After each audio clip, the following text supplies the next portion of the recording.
தோல் இருக்குங்க.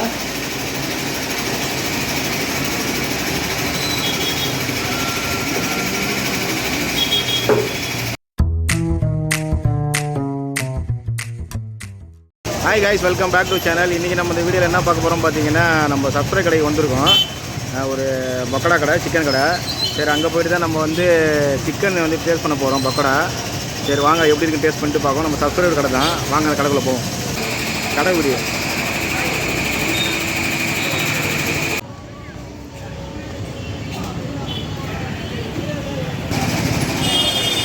கைஸ், இந்த கடை தான். கூட்டத்தை பாருங்களேன், சரியான கூட்டமாக இருக்குது பக்கோடா வாங்குறதுக்கு. VIP chicken. இது எந்த ஏரியா கேட்டிங்கன்னா, இது வந்து ஈக்காடு தாங்கல், கற்பக விநாயகர் கோவில் சீட்டு. இங்கே கங்கை அம்மன் கோவில் எல்லாருக்குமே தெரியும். அந்த இடத்துலேருந்து இந்த கடை கொஞ்சம் தூரம் தான்.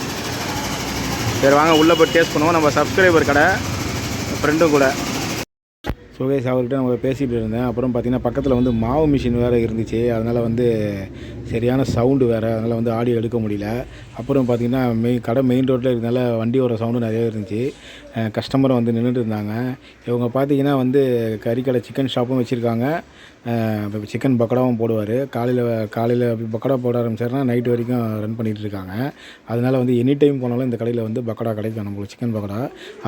அதுக்கப்புறம் என்னென்னு பார்த்திங்கன்னா வந்து, இவங்க சிக்கன் கடை வச்சுருந்தனால அதனால் உடனே ஃப்ரெஷ்ஷாக எடுத்து நம்ம பக்கோடா போட்டு தராங்க. அதனால் சிக்கன் வந்து செம்ம சாஃப்ட்னஸாக இருக்குது. நான் இந்த டைம் போகும்போது நிறைய டைம் சாப்பிட்ருக்கேன்.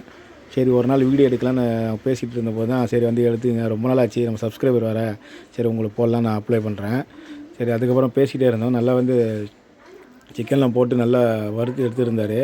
சரி, கஸ்டமர் வேறு நின்றுட்டு இருந்தாங்க. அதனால் வந்து 100 கிராம் கேட்டேன். 100 கிராம் கொட்டி உடனே எனக்கு போட்டு தரேன்னாரு. நான் சொன்னேன், இல்லை வேணாம், கஸ்டமரை ஃபஸ்ட்டு அனுப்பிவிடுங்க, நம்ம அதுக்கப்புறம் செஞ்சு போட்டு கொடுங்க, நான் சாப்பிட்றேன் அப்படின்னேன்.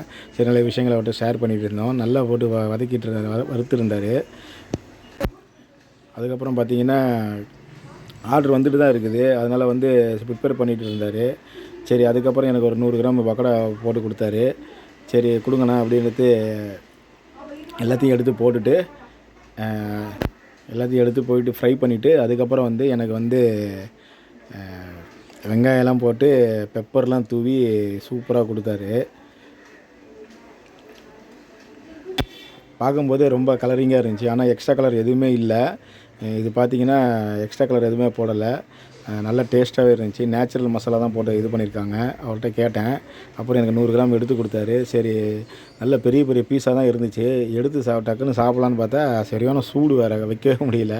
சரி என்ன பண்ணுறது அப்படின்னு மட்டும் ஒரு பீஸாக எடுத்து பார்த்தேன். எல்லாமே எலும்பு இல்லாமல் நல்லா ஃப்ரெஷ்ஷாக தான் இருந்துச்சு. சரி, பெப்பரும் போட்டார். சரி எடுத்து நம்ம யூஸ்வலாக நம்ம பார்க்குற மாதிரி எல்லாமே நம்ம செக் பண்ணி பார்த்தோம். நல்லாவே இருந்துச்சு அது பார்க்குறது, கலரிங்கு. சரி எடுத்து சாப்பிட்டு பார்த்தா சரியான சூடு வேறு. சரி என்னடா பண்ணுறது, அப்புறம் கொஞ்சம் நேரம் அப்புறம் சாப்பிட்டு பார்த்திங்கன்னா டேஸ்ட்டு வேறு லெவலாக இருந்துச்சு. நல்ல சாஃப்ட்டு. ஏன்னா நான் சொன்ன மாதிரி இந்த இப்போ கறிக்கடை வச்சுருக்காங்க, அவங்களே எடுத்து ப்ரிப்பேர் பண்ணுறதுனால வந்து நல்லா ஃப்ரெஷ்ஷாகவே சிக்கன் இருக்குது. நிறைய பேர் பேசிகிட்டு இருந்தாங்க. அப்புறம் அவரும் என்கிட்ட பேசிகிட்டு இருந்தார். சரி, அதுக்கப்புறம் பார்த்திங்கன்னா இன்னொரு 100 கிராம் கேட்டேன். சரி, உடனே போட்டு கொடுத்துட்டாரு. அதுவும் சாப்பிட்டு பார்த்தா டேஸ்ட்டு சூப்பராகவே இருந்துச்சு. நம்ம கேட்க நம்ம சாப்பிட்ற மாதிரி இருந்துச்சு. நல்ல ஜூஸியாகவே இருந்துச்சு. மெயினாக சொல்கிற மாதிரி அந்த கறி தான் வேறு லெவலு, செம்மையாக வந்துருந்துச்சு. நீங்கள் யாருன்னா அந்த சைடு வந்தீங்கன்னா கண்டிப்பாக ட்ரை பண்ணி பாருங்கள். ரேட்டும் ரொம்ப கம்மி தான். இதில் பார்த்தீங்கன்னா காசு வாங்க மாட்டேங்கிறாரு. அப்புறம் கொடுத்துட்டேன். இவர் தான் நம்ம சப்ஸ்கிரைபரு. அதோட ப்ரைஸ் லிஸ்ட்லாம் எல்லாமே அதில் போட்டிருக்காரு. இப்போ கொஞ்சம் சேஞ்ச் ஆகிருக்கு போல இருக்குது. நீங்கள் யாருன்னா போனால் கண்டிப்பாக ட்ரை பண்ணி பாருங்கள்.